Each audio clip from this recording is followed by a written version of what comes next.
I was 21 years old at the time and studying environmental engineering at the university in Missoula, Montana. It was a long holiday weekend, and I was going through a phase where I tried to stay as far away from the city as possible whenever I had a few free days. I liked hiking and camping alone, not because I was some kind of survival expert or anything like that, but because it was a way to disconnect from the stress of classes, assignments, and everyday routine. For that trip, I chose a mountainous region a few hours from the city, in an area of national forest where dispersed camping outside official campgrounds was allowed. I had been to that region once before with friends, but never alone. I left early in the morning, drove down a lightly traveled dirt road and hiked a few miles carrying my backpack until I found a clearing near a small stream. The place seemed perfect. There was no cell service, no marked trails nearby, and I didn't see another person during the entire hike. I set up my tent, organized my gear, and spent most of the afternoon exploring the area. The weather was pleasant, with that typical mountain chill that starts creeping in even before sunset. I remember the strong scent of pine trees, the constant sound of water flowing between the rocks, and the silence that existed whenever the wind stopped for a few seconds. I spent hours walking around the region. I followed the stream uphill, took a few photos, and watched some deer from a distance. When I noticed the light starting to fade, I decided to head back to camp. The sun was already disappearing behind the mountains when I stepped back into the clearing. That's when something made me stop immediately. About 50 feet from my tent, there was another tent set up. It wasn't my imagination or something I had somehow failed to notice before. I was absolutely certain it hadn't been there when I left. It was a small dark green tent, the kind made for one or two people. I stood there for a few seconds trying to understand what I was seeing. My first reaction was to assume someone had simply arrived while I was gone. That seemed completely normal. After all, it was public forest land. What bothered me was how close it was. There was plenty of space in every direction, dozens of better places to set up camp, and yet whoever it was had chosen that exact spot near mine. I slowly dropped my backpack and waited to see someone come out of the tent or hear some kind of movement. Nothing happened. No conversation, no zipper opening, no gear being unpacked, just silence. I kept watching for several minutes while pretending to organize my things.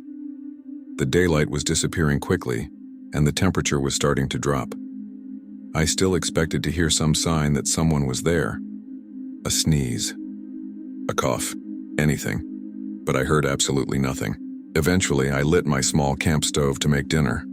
While the water heated up, I kept glancing toward the tent. It remained exactly the same. No shadows moved through the fabric. No flashlight appeared inside. The silence began to feel strange in a way that was hard to explain. Even quiet people usually make some kind of noise while camping. They move things around in their backpacks, walk around the site, gather firewood, or organize equipment. There was none of that.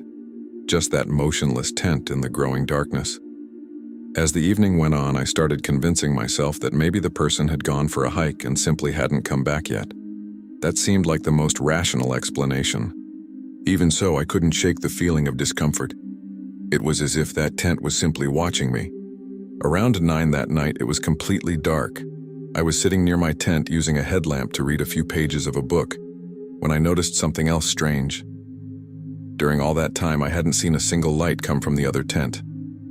Not one. Not even the quick glow of a cell phone screen. The cold was becoming intense, and I knew that normally anyone would be inside trying to stay warm. That's when I started paying closer attention to the sounds around me. The stream still flowed in the background. The wind moved branches high in the trees. Every now and then I heard something moving in the distant woods, probably a small animal. But nothing came from that tent. Not even the sound of someone breathing or shifting around. I tried to ignore it and climbed into my own tent to sleep. I zipped it closed, arranged my sleeping bag, and turned off my flashlight. Maybe half an hour later, I realized I was still completely awake. I kept wondering who was out there and why that person seemed not to exist. The more I thought about it, the harder it became to relax. Then I started hearing something that made me even more uneasy. Very slow footsteps somewhere near the campsite. At first, I tried convincing myself they were just animals. That area had deer, coyotes, and even moose.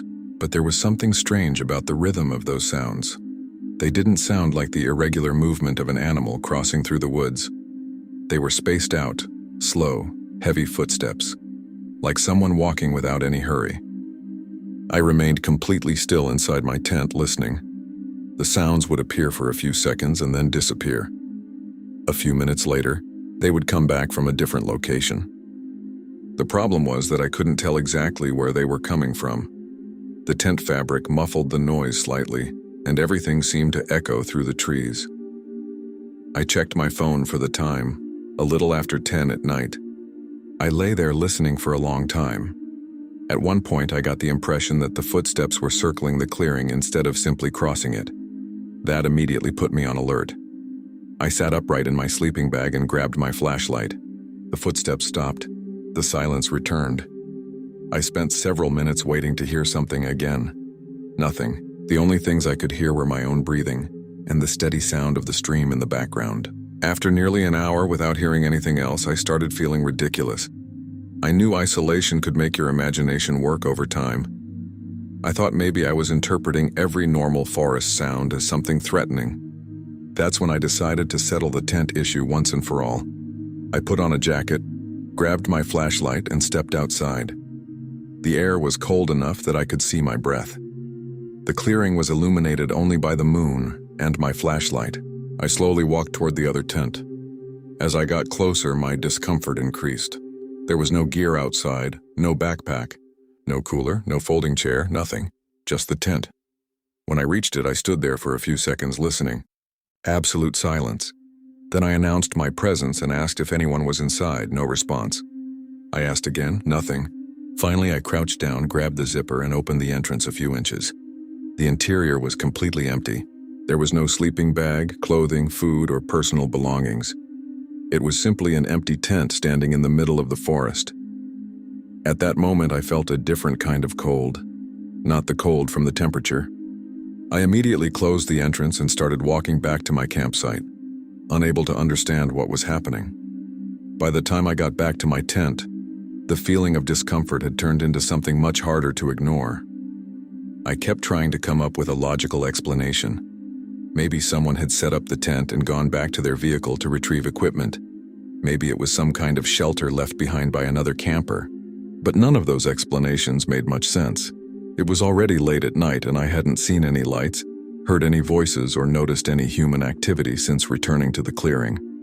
I got back into my tent and zipped it shut. This time I didn't try to sleep. I sat there with the flashlight turned off, simply listening. I don't know how much time passed. Maybe 20 minutes, maybe more.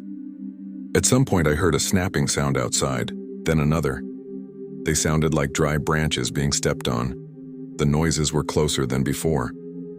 My heart immediately started racing. I held my breath to listen more carefully. Then I heard footsteps again. Slow, deliberate, very close. They didn't sound like they were passing through the area. They sounded like they were moving around it. The worst part was that I couldn't tell whether they were near my tent or the other one. The darkness outside seemed to completely hide the source of the sounds. After a few minutes, the footsteps stopped again. I was fully alert by then and knew I wouldn't be sleeping that night. That's when I heard something that made my blood run cold.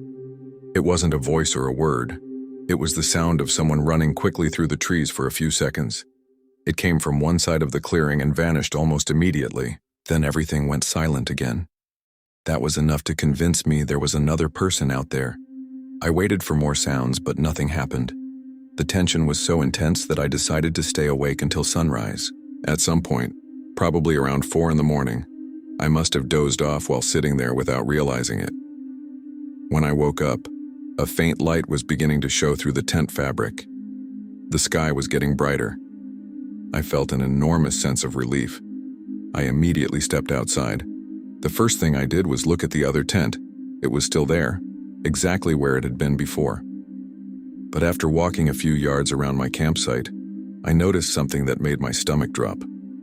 There were fresh footprints in the damp ground. A lot of them. They formed an uneven circle around the area where my tent had been all night. The ground in that clearing was a mixture of dry dirt and sections covered with pine needles. But several areas were still damp from water running down from the mountains. The tracks were clear enough for me to tell they belonged to a person. They weren't old footprints. Some of them had perfectly defined edges. What bothered me most was the pattern. They didn't follow a single direction like someone simply walking through the area. They circled the place where my tent had been set up. Some passed only a few feet from the entrance. Others disappeared into the trees and reappeared farther away. I started visually following the tracks and realized they almost completed a full circle around my campsite. I tried convincing myself they might be my own footprints from the previous day, but I quickly ruled that out. I remembered exactly where I had walked. Besides, the tread pattern didn't match my boots. It was different. As I stared at them, I felt the same sensation I had experienced when I first found the tent. The feeling that someone had been very close to me without my knowledge. And maybe for hours. That's when I decided to check the other tent one more time before leaving. I walked toward it much more cautiously than I had the night before. The morning light made everything seem less threatening, but my discomfort remained. When I got closer, I noticed something I hadn't seen in the dark. There were footprints around it too, a lot of them. Some appeared to enter and leave the woods in different directions. I opened the tent entrance again. It was still completely empty. No gear, no personal belongings, nothing. But this time I noticed that the ground inside was marked with fresh dirt, as if someone had entered it multiple times while wearing boots. I stared at it for a few seconds and came to the conclusion that I no longer wanted to understand what was happening. I just wanted to leave. I hurried back to my campsite, started taking everything down and packed my gear as quickly as possible. While doing that, I constantly felt as though I was being watched from the tree line surrounding the clearing. Several times I stopped and looked between the pines, but I never saw anyone. When I finally finished packing everything, I started hiking back toward the trail that led to the parking area. I moved quickly and didn't stop. For much of the hike, I kept looking over my shoulder from time to time. At one point, maybe about half a mile from the clearing, I found something that still bothers me to this day. In an area of soft dirt near the stream, I saw the same boot tread pattern I had seen around my tent. The tracks continued in the same direction I was heading. It didn't look like someone had been coming toward the campsite. It looked like that person had already been in the area long before I arrived.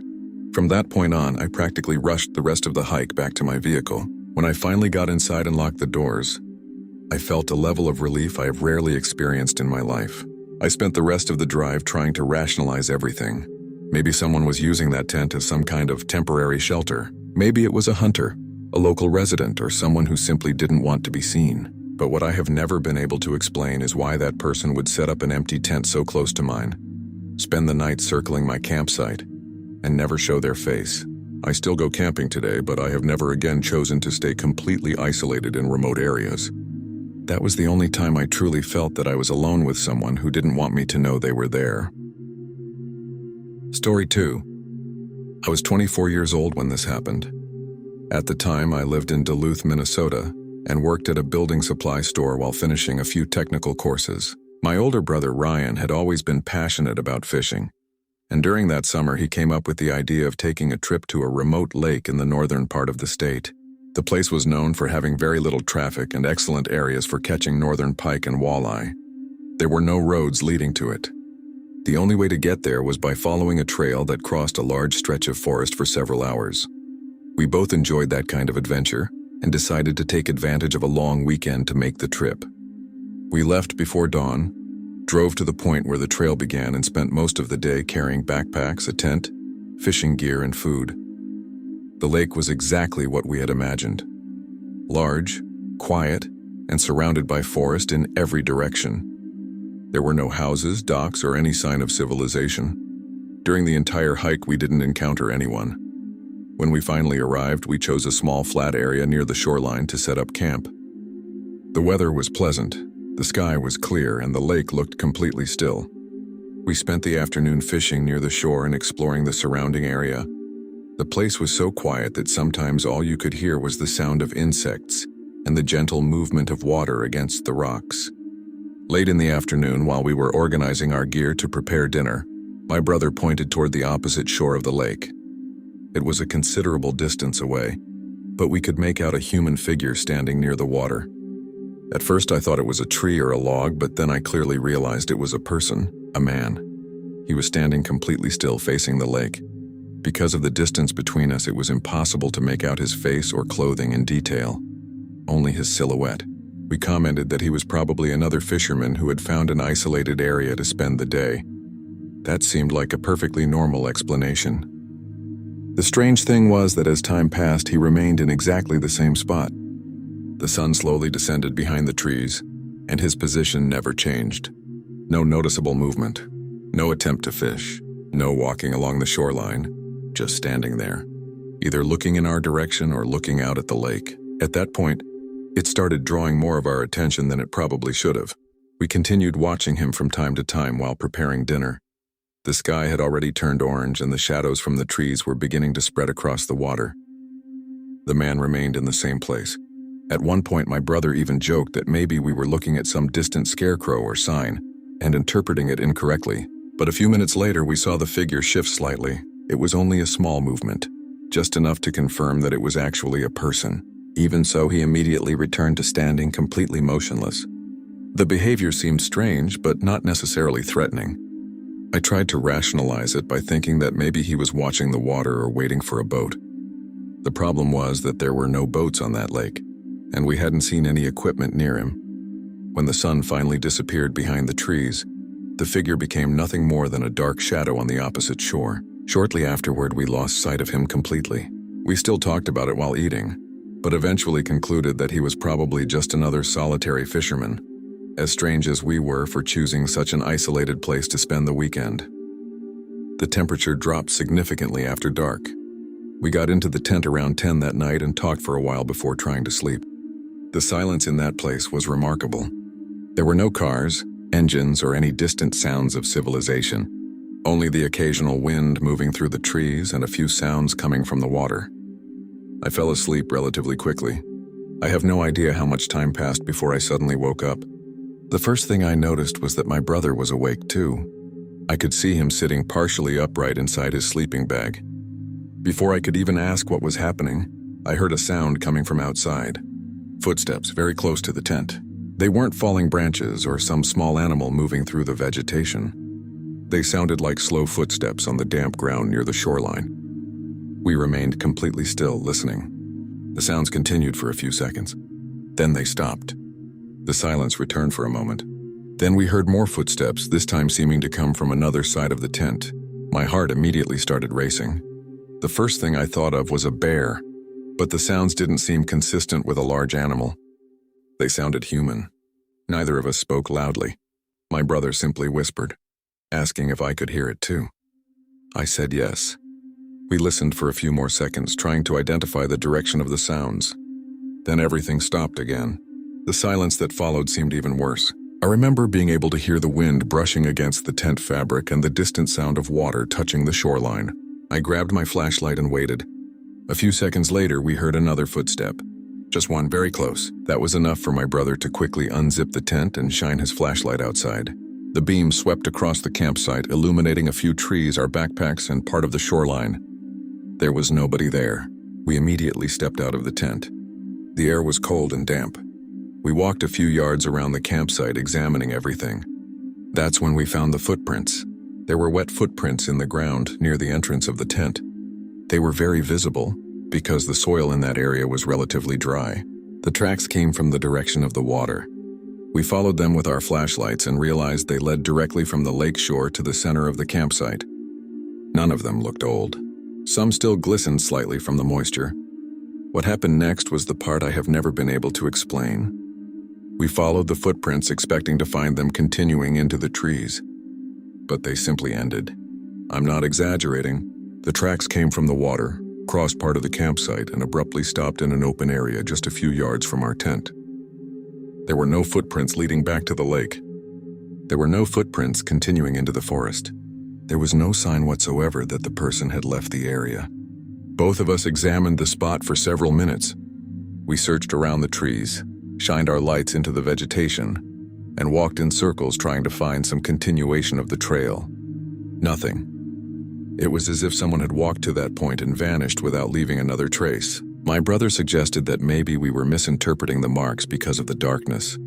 But the truth was that we were both seeing the exact same thing. At that moment, I immediately thought about the man we had watched on the opposite shore during sunset. Maybe it was a coincidence. Maybe it was just another person camping in the area. but I couldn't shake the feeling that the two events were connected. After that, neither of us had any desire to go back to sleep. We sat near the tent with our flashlights within reach and watched the darkness around us. The lake looked completely black during the night. At times, the only thing visible was a faint reflection of the moon on the surface of the water. The problem was that our attention kept returning to the opposite shore, where we had seen the man earlier. Of course, from that distance, it was impossible to see anything during the night, but I still found myself staring in that direction. Time passed very slowly. Every now and then, we walked over to check the footprints again, as if they might have changed position or new ones might have appeared. Nothing happened during the rest of the night. No footsteps, no voices, no visible movement among the trees. Even so, the feeling of discomfort never went away. Several times, I had the impression that someone was watching the campsite from the darkness beyond the reach of our flashlights. I knew that could simply have been the result of fear and exhaustion, but it was impossible to completely ignore the feeling. As soon as dawn began to break, we had already decided to end the trip. We didn't even discuss it much. The atmosphere had completely changed. The place that had seemed peaceful and beautiful the day before now carried a strange feeling neither of us could explain. Once the natural light became strong enough, we returned to the spot where the footprints ended. We were able to examine them much more carefully than we had during the night. They were clearly human footprints. They appeared to have been made by some type of boot or heavy shoe. We followed the tracks from the shoreline to the point where they disappeared. The result was exactly the same. There was no continuation, no trail leading anywhere else, no hidden marks in the nearby vegetation, just a beginning and an end. While we were looking at them, my brother pointed to something along the shoreline.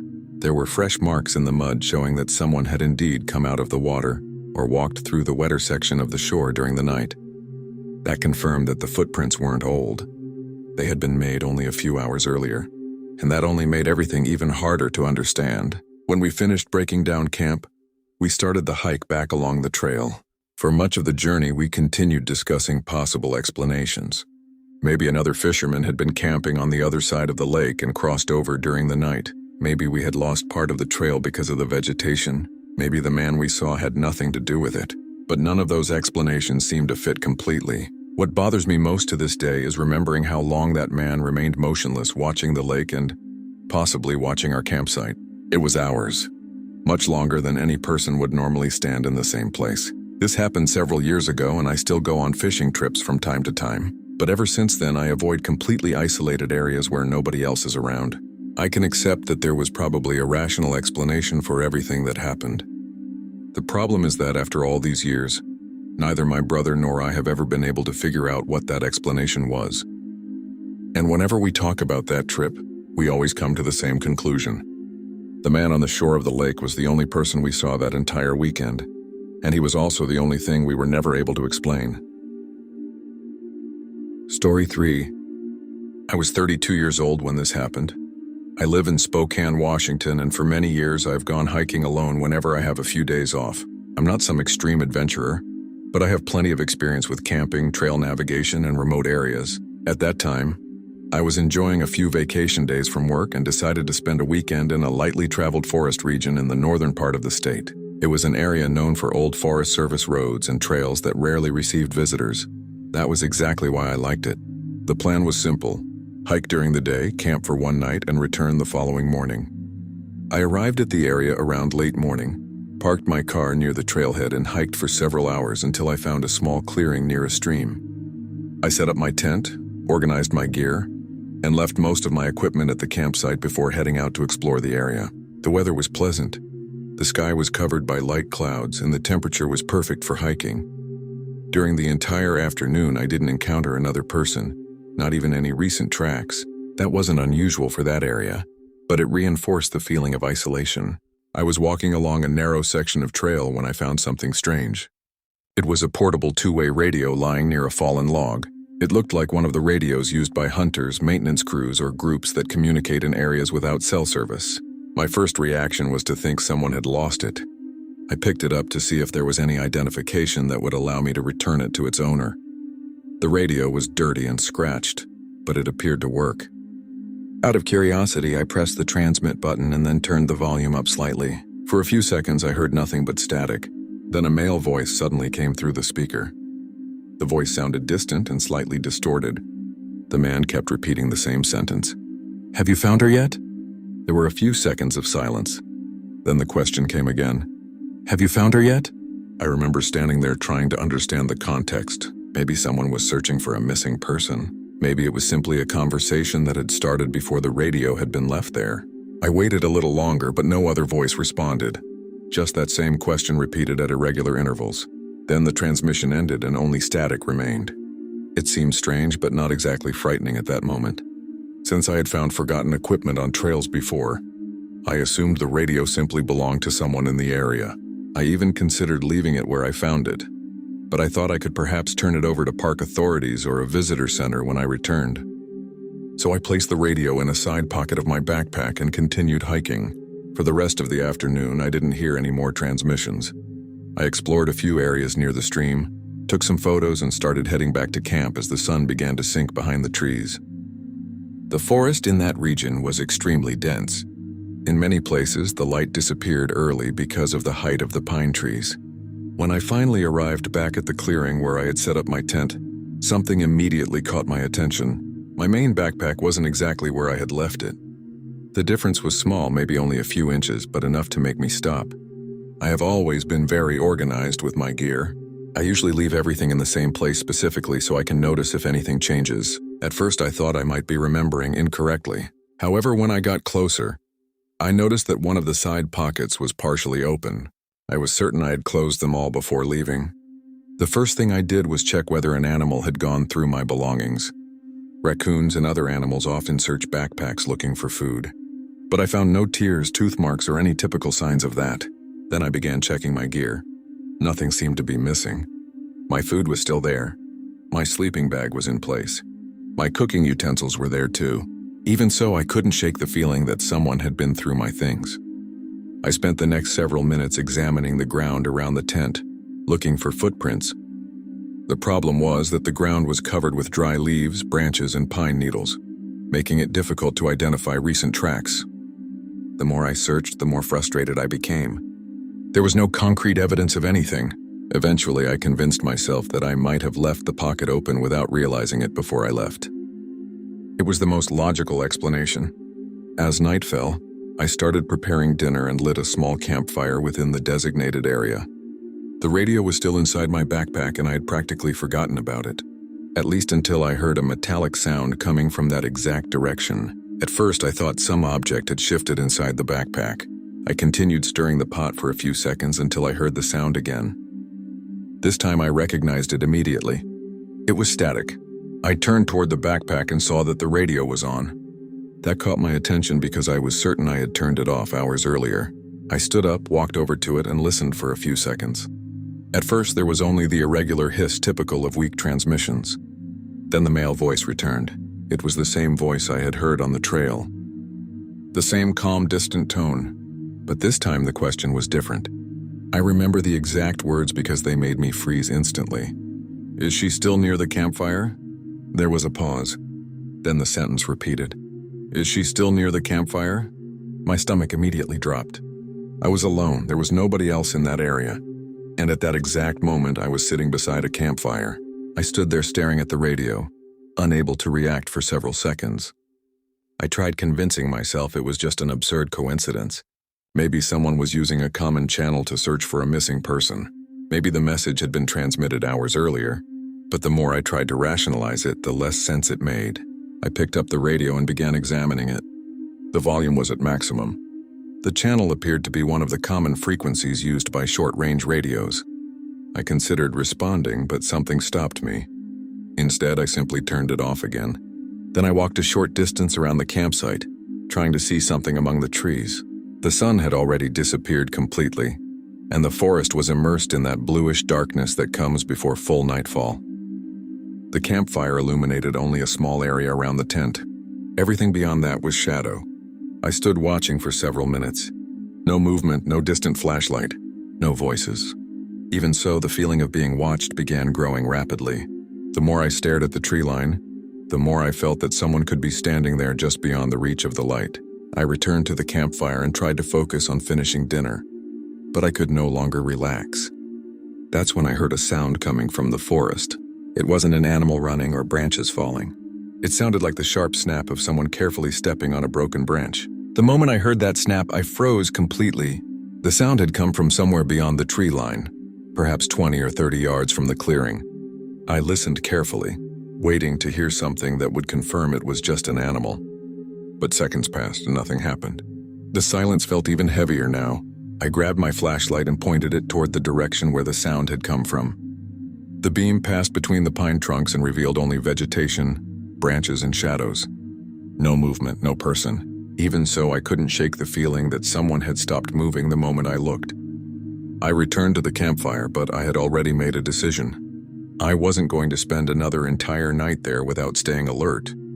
I kept the flashlight beside me and started packing some of the gear that I would normally leave organized until the next morning. As I did, my eyes constantly returned to the darkness beyond the clearing. At one point, I heard another snap, then another. They didn't seem to come from the same direction. They seemed to slowly change position around the campsite. None of them were loud, just enough to suggest that something or someone was moving among the trees. About half an hour later, the radio transmitted again. This time the sound came so suddenly that I almost dropped it when I picked it up. First came the static, then the same male voice. Only now it didn't seem to be asking a question to someone far away. It sounded more like a situation update. The voice said, "I can still see the campfire." There were a few seconds of silence. Then the transmission repeated the exact same sentence. I felt an immediate chill run through me. I turned off the radio and stared into the forest. From that moment on, the feeling that someone was truly watching me no longer seemed like paranoia. If it was a coincidence, it was far too absurd of a coincidence. There was no way someone could randomly mention a campfire in an area where I was completely alone. I grabbed my phone, even though I knew there was no signal, and started organizing my gear to leave. I would rather hike several miles in the dark back to my car than remain in that clearing, waiting to find out who was using that radio. While breaking down camp, I heard 2 more snaps coming from the woods. This time they sounded closer than before. I didn't run, but I worked as fast as I possibly could. It took me about 20 minutes to pack everything. It was probably the fastest campsite breakdown of my life. I kept my flashlight aimed toward the tree line whenever possible, interrupting what I was doing to investigate any unusual sound. The problem was that the noises had almost completely stopped. That made me even more nervous. At least when I could hear the snaps, I knew roughly where to pay attention.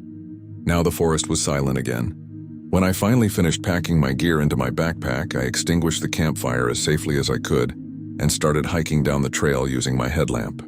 The darkness was much deeper away from the clearing. The beam illuminated only a few yards in front of me. Everything else was a corridor of trees and shadows. I walked quickly while trying not to trip. About 15 minutes after leaving the campsite, I heard static again. The sound was coming from my backpack. I stopped immediately. For a few seconds, I considered simply throwing the radio into the woods and continuing on. Instead, I took it out and listened. The transmission was weak and filled with interference. Then the voice appeared once more. This time it said only, "She's leaving." I stood there for a moment trying to process it. There was no longer any rational explanation that could convince me. I turned the radio off, shoved it back into my backpack, and continued walking without stopping. The rest of the hike felt much longer than it had during the day. I constantly looked over my shoulder, expecting to see a light or movement among the trees. I never saw anything. When I finally reached the parking area, I felt an enormous sense of relief. My car was the only vehicle there. I threw my backpack into the back seat, got inside, locked the doors, and left immediately. During the drive back to Spokane, the radio remained switched off inside my backpack. The following morning, I took the radio to the office responsible for the forest area and reported where I had found it. The employee who assisted me seemed to believe it belonged to a hunter or a group of hikers. I never found out who the owner was. I also never discovered who had been transmitting those messages. What bothers me most to this day isn't the radio itself. It's remembering that someone apparently knew I was near the campfire, then knew I was still there, and finally knew the exact moment I had decided to leave. I've gone on many solo hikes since then, but I have never again brought home an object I found in the middle of the forest. That experience was enough to convince me that some things should simply be left where they are. Story 4. This happened to me and my wife in early fall of 2023. We live in Colorado Springs and have a habit of taking short weekend trips to photograph mountain landscapes. I work in industrial equipment maintenance, and she is an elementary school teacher. Neither of us is a professional adventurer or anything like that. We simply enjoy hiking, photography, and camping. That weekend, we chose a relatively isolated mountainous area in central Colorado because we had seen some incredible photos of the sunrise taken from a natural overlook above a valley. The plan was simple: hike during the afternoon, set up our tent near the viewpoint, spend the night there, and photograph the sunrise the next morning. The trail wasn't very well known and required several hours of uphill hiking. During the entire hike, we didn't encounter a single person. No hiking groups, no fishermen, and no hunters. The parking area at the trailhead was also practically empty when we arrived. That gave us even more confidence that we would have a quiet place to spend the night. The weather was stable, the sky was clear, and the forecast didn't call for rain or any sudden temperature changes. We reached the location we had chosen shortly before late afternoon. It was a relatively flat area near the edge of a deep valley surrounded by pine-covered slopes. The view was impressive. We could see miles of forest and several rock formations in the distance. We set up our tent, organized our photography equipment, and spent some time exploring the surrounding area before dark. Because I like paying attention to details of the terrain when I camp, I clearly remember watching the access trail several times that afternoon. It was practically the only reasonable way to reach that area without making an extremely difficult hike up steep slopes. That's why I am certain that nobody passed by us after we arrived.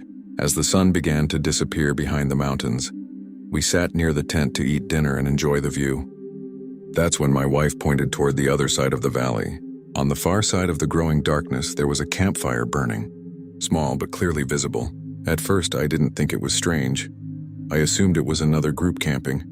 But as we continued watching, I started remembering something that immediately bothered me. We hadn't seen anyone using the trail all day. We kept watching the campfire while finishing dinner. As the night progressed, its light became even easier to see because of the darkness around it. Sometimes the flames grew brighter. Other times they dimmed just like a normal campfire. What intrigued me was trying to figure out how those people had gotten there without us seeing them. My wife suggested there might be another trail on the other side of the valley that didn't appear on the maps we had checked. That seemed possible. After all, the area was enormous. Even so, there was something strange about the situation. During the entire time we watched the campfire, we never saw a flashlight, a moving shadow, or any other sign of human activity. Just the flames. At one point, I even used a zoom lens on my camera to try to get a better look. But the distance was too great. All I could see was a flickering point of light among the trees. After a while, we eventually let the subject go. We got into the tent around 10 that night because the temperature had dropped significantly. The mountain wind was becoming stronger, and the cold was starting to cut through our layers of clothing. I don't know exactly what time it was when I woke up. The first thing I noticed was that the wind had died down considerably. The second was that my wife was awake too. She was staring toward the tent door. I asked what had happened, and she said she had heard a noise outside. We listened for a few seconds. Everything seemed normal. Then we heard a sharp impact near the tent. It sounded like a small rock hitting the ground. A few seconds later came another one, this time closer. The sound was unmistakable. Something was being thrown in our direction. We immediately sat upright. My heart started racing because it made no sense for someone to be there at that hour. I waited to hear an animal moving through the trees, but the sounds didn't match that. A few seconds later, we heard another rock rolling across the ground nearby. I grabbed my flashlight and looked at my wife. Neither of us said anything, but we were both thinking the same thing. There was someone outside. The detail that immediately came back to me at that moment was the campfire on the other side of the valley. Without thinking much about it, I unzipped the tent just enough to look toward the distant slope. The campfire was gone. It had been completely extinguished. We stepped out of the tent very carefully. I was carrying a powerful flashlight that I usually brought on night hikes, while my wife stayed a few steps behind me watching the surroundings. The cold was intense and the air seemed even more still than before. I first illuminated the area around the tent. There was nobody there. Then I found a rock on the ground a few yards from the entrance.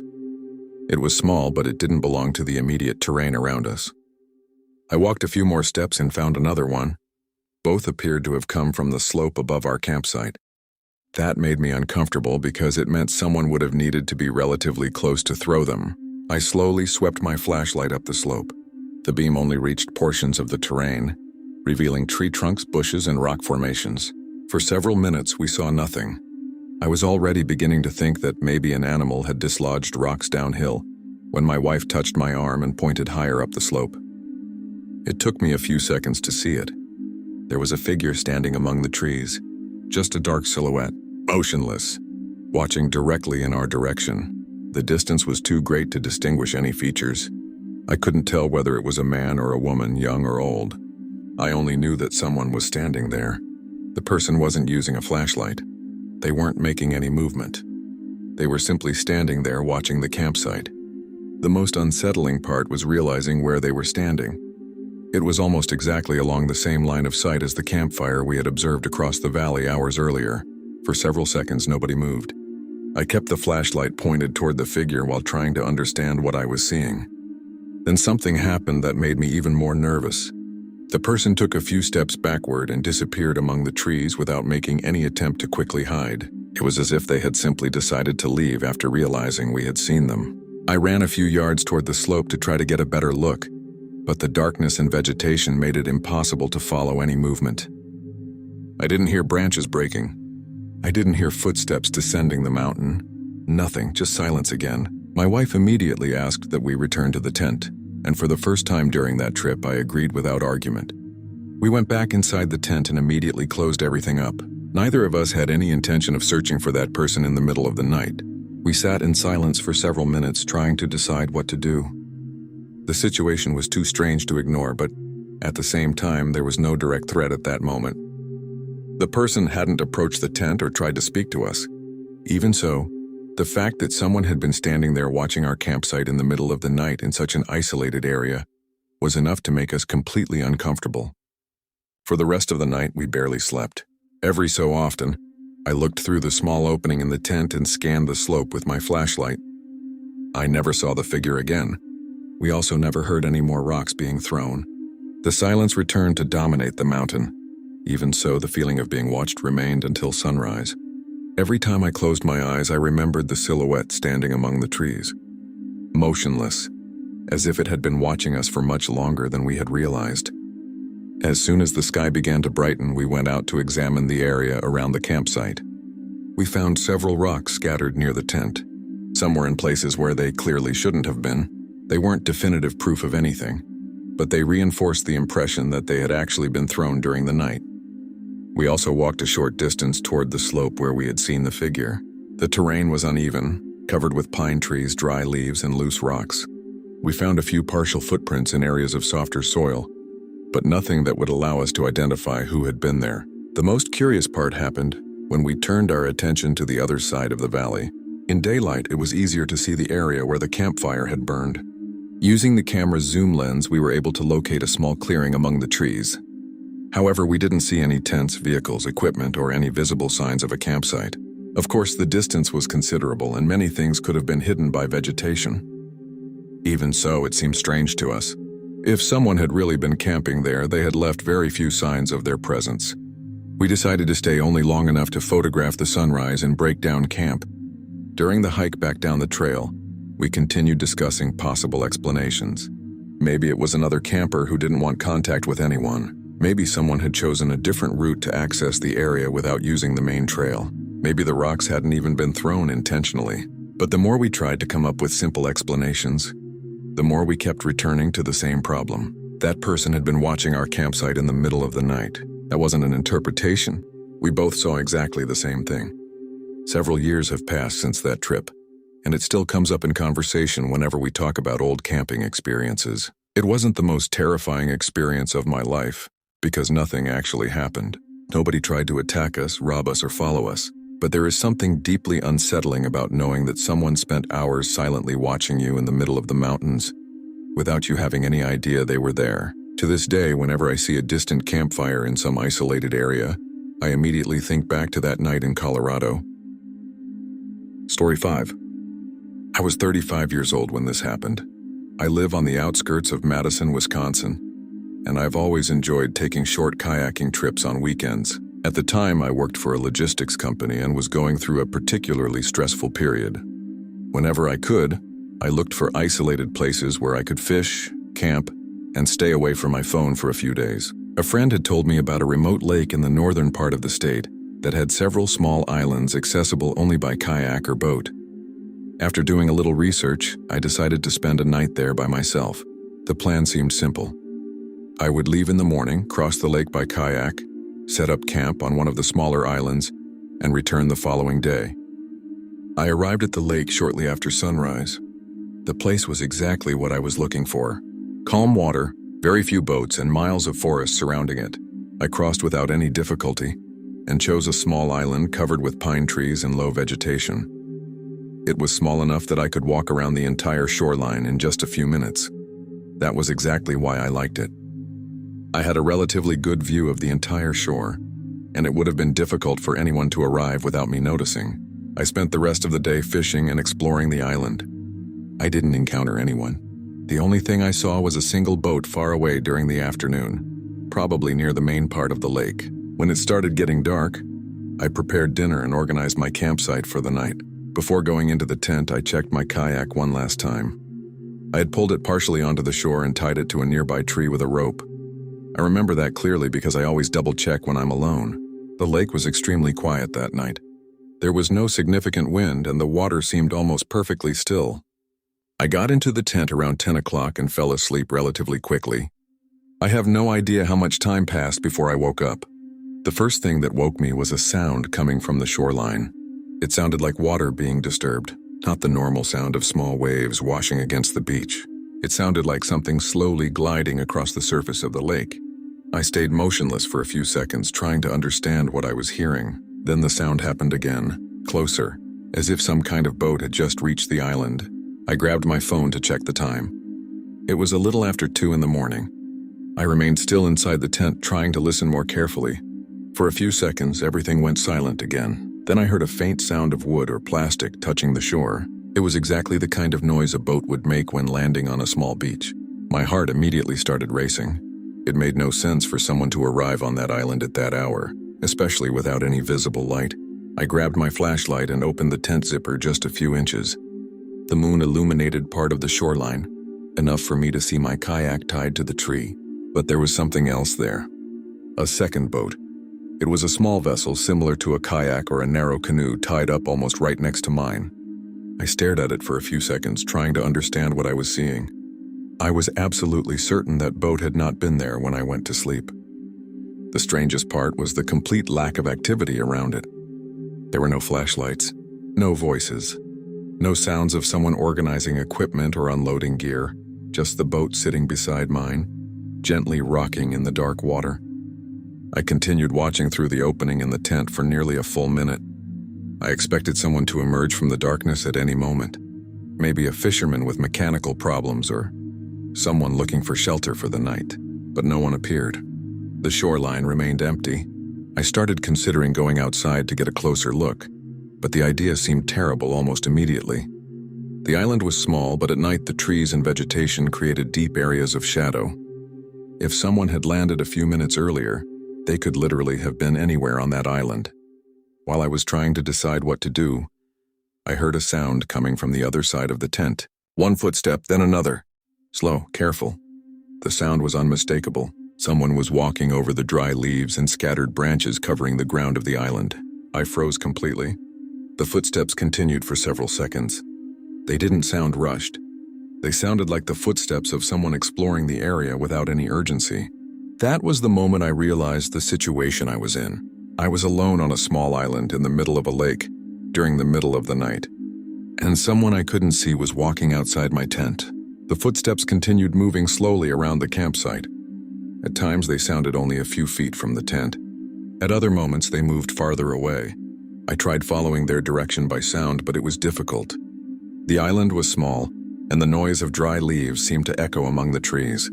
My first reaction was to announce my presence, to ask who was there and whether they needed help. But something made me remain silent.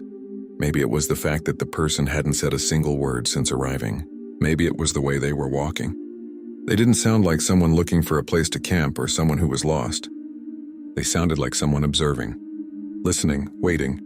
I remained seated inside the tent, holding my flashlight and trying to control my breathing. At one point, the footsteps stopped completely. The silence that followed was almost worse. I didn't know whether the person had left, whether they were standing still watching the tent, or whether they had simply found a place where I could no longer hear them. The minutes began passing very slowly. After some time, I gathered enough courage to look again through the small opening in the zipper. The shoreline was still visible under the faint moonlight. The two boats remained tied side by side. No movement, no people. While I watched that area, I heard a new sound very close to the tent. It sounded like someone carefully stepping on a dry branch. The noise came from the side opposite the shoreline. I immediately turned my head in that direction, but the tent fabric blocked my view. The sound didn't repeat. A few seconds later, I heard something even more disturbing, a faint dragging of footsteps, as if someone were slowly walking around the tent while trying not to make noise. The person completed part of a circle around the campsite before stopping again. My heart was pounding so hard that it felt louder than the footsteps themselves. Several times I thought about running to my kayak and trying to leave the island immediately. The problem was that to do that, I would have to leave the tent without knowing where that person was. And if they were standing between me and the shoreline, I would be trapped with no way to escape quickly. I remained in that situation for a long time. I can't say exactly how long because I stopped checking the time. My attention was completely focused on any sound coming from outside. Sometimes I heard footsteps, other times complete silence. The worst part was not being able to locate the person. The island was small, but during the night it felt much larger. Every cluster of trees created patches of darkness where someone could remain hidden without difficulty. At one point, I heard another noise coming from the shoreline. It sounded like a rope being moved or something lightly bumping against the boats. I thought maybe the person was returning to their vessel. I waited a few seconds, then a few more.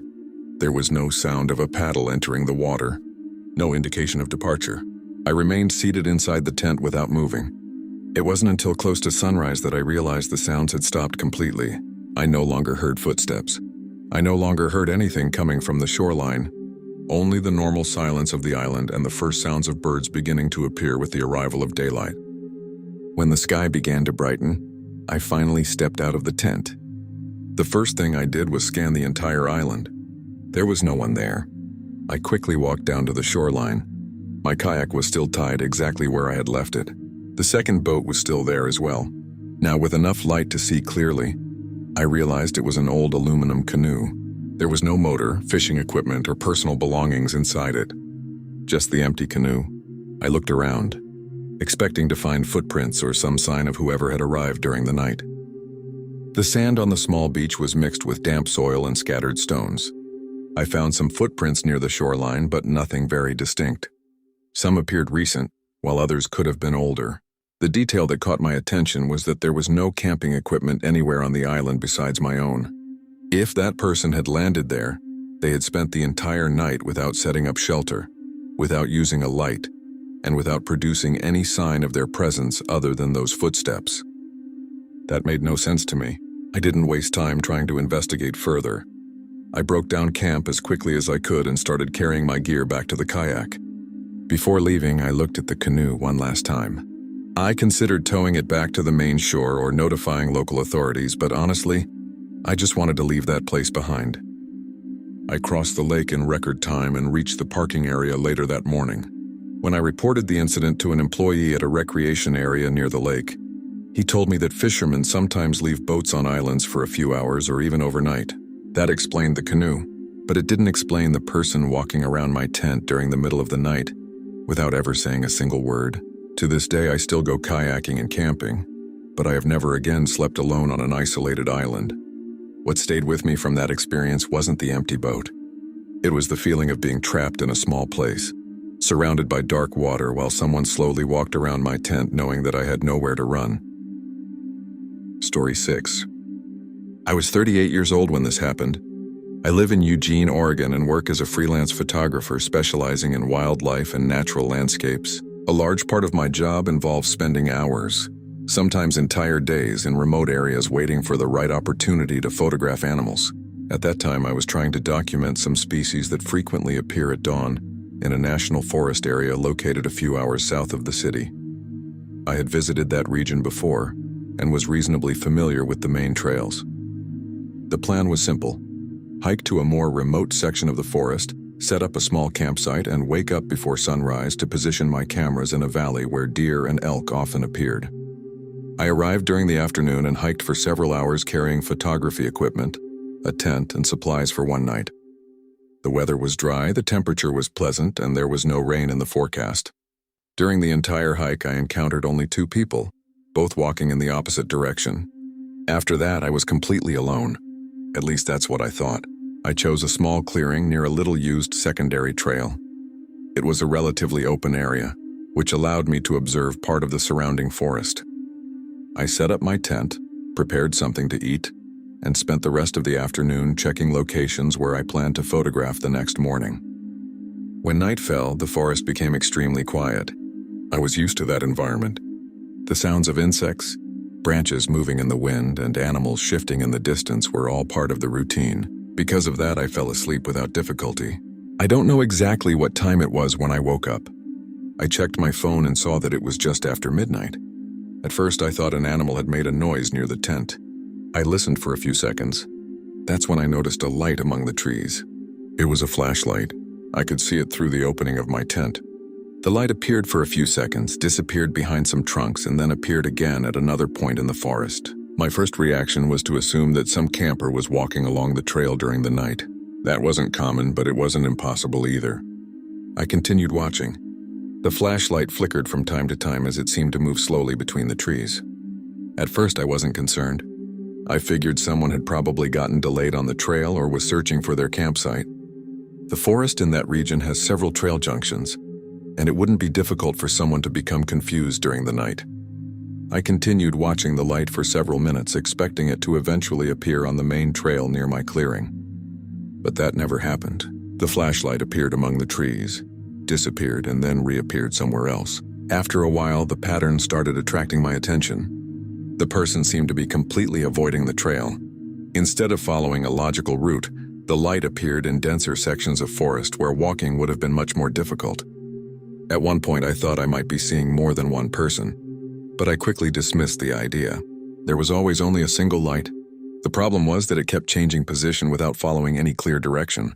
As the minutes passed, I began noticing something even stranger. The flashlight wasn't getting closer or farther away. It seemed to be moving around the area where my campsite was located. I partially stepped out of the tent to get a better look. The air was cold and damp, typical of nights in that part of Oregon. I sat near the entrance, following the movement of the light between the trees. After several minutes, I began noticing a pattern that made me uncomfortable. The flashlight appeared at different angles around the clearing. First to my left, then farther ahead. Later, it appeared on my right. It didn't seem like someone wandering around randomly. It seemed like someone making a wide circle around my campsite.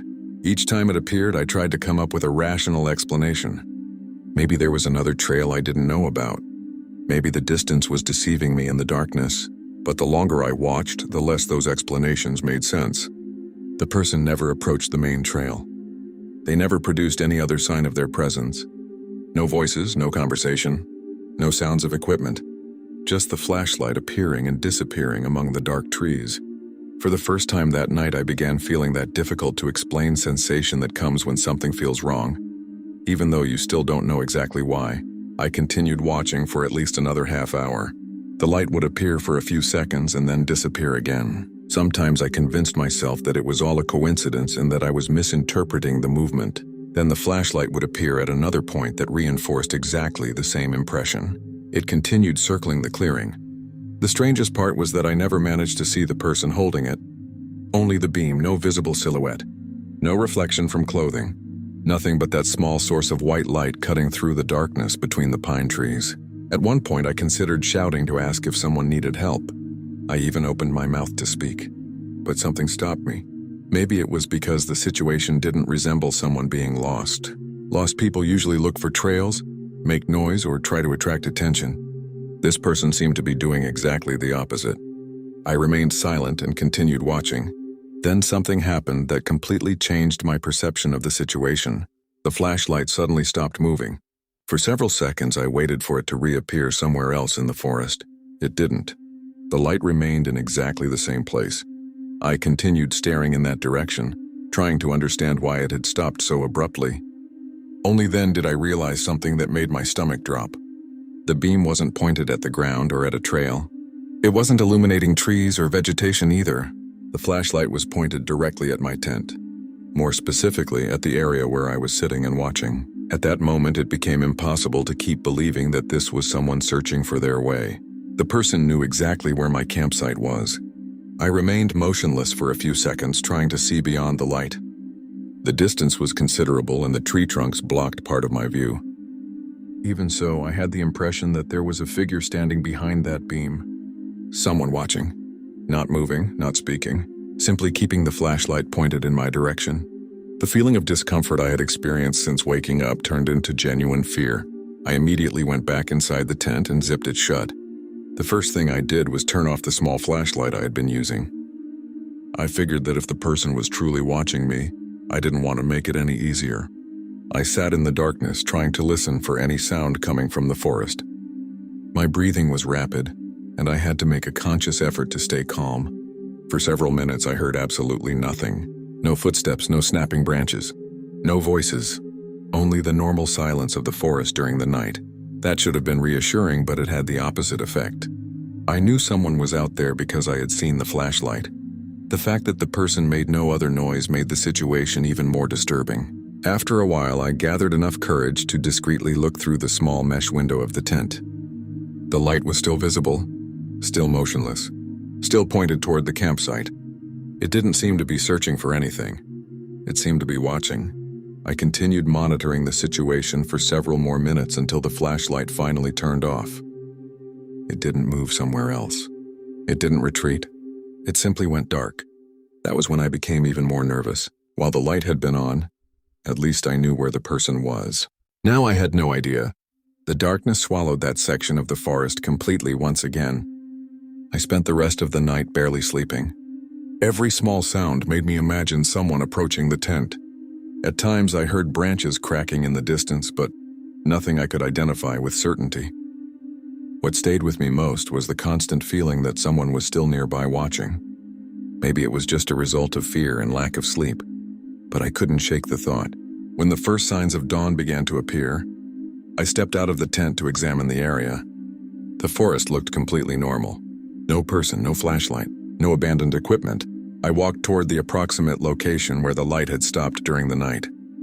The terrain was uneven, covered with leaves, moss, and fallen branches. After several minutes, I found something that caught my attention. There were fresh footprints in an area of softer soil near a group of trees. The footprints were oriented directly toward my clearing. I studied the tracks for a while. They weren't especially clear, but they were distinct enough to indicate that someone had indeed been there during the night. The detail that bothered me was the location. There was no trail in that area, no obvious reason for someone to stand at that particular spot in the forest unless they were watching my campsite. I didn't try following the footprints because they quickly disappeared into an area covered with dry leaves. Instead, I returned to the tent, packed all my photography equipment, and decided to end the trip early. During the hike back to the parking area, I kept looking over my shoulder, something I normally never do. I never saw anyone. I never heard footsteps following me. When I finally reached my vehicle, I found other visitors arriving to use the trails during the day, and the presence of people was an enormous relief. To this day, I still work as a wildlife photographer and continue spending many nights alone in remote areas. But that experience remains one of the strangest I've ever had. It wasn't the flashlight itself that frightened me. It was realizing that for hours someone had avoided the trail, silently circled my campsite, and ended the night standing in the darkness simply watching me. Thank you very much for your company until the end. Your support is what gives life to this channel. If these stories have caught you, don't forget to leave your like and comment on your opinion. And if you are not yet part of our community, sign up now to receive the next real horror stories.